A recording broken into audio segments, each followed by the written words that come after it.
Ito ang huling gabi ng burol ni Marvin Reglos, ang law student na namatay dahil umano sa hazing. Nakatutuklay mula sa Isabela si Maria Bulaklak Ausente. Maria.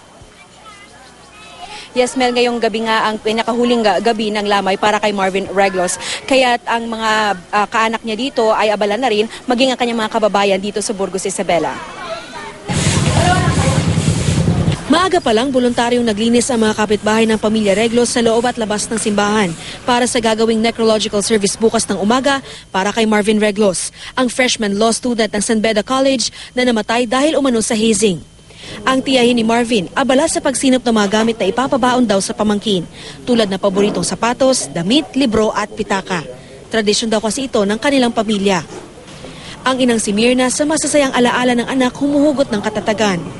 Maganda ang ginawa mo. Lahat ng sinabi ni Mami. O, tingnan mo yung mga kapatid mo. When me, oo me, puro oo me lang. Nung nandun ako sa Korea, ni minsan hindi ka man lang nagpabili, kahit na ano anak.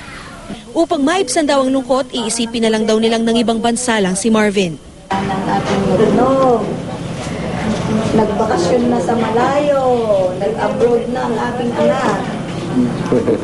Anak, nag-abroad ka na. Yun na lang yung iniisip niyo po. Oo. Kanina, ibinigay na rin sa pamilya Reglos ang kopya ng Resolution No. 71 na ipinasa ng Sangguniang Panlalawigan ng Isabela. Kasabay ng pakikiramay, kinukondina ng sanggunian ang karahasan sa hazing na ikinamatay umano ni Marvin. Handa rin daw magbigay ng legal at financial assistance ang Kapitolyo. In behalf of the Governor and the Vice Governor, I will assure the family of Marvin na we will do our best and we will give our utmost help to them.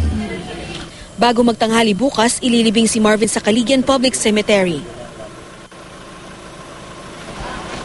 Samantala, Mel, maya't maya naman ay sinasagawa ang isang prayer vigil dito sa huling gabi nga ng lamay para kay Marvin Reglos. Samantala, maya-maya ng kaunti magsasagawa naman ang programa para sa mga bata dahil itong si Marvin nga daw ay malapit ang loob sa kanyang mga kababata.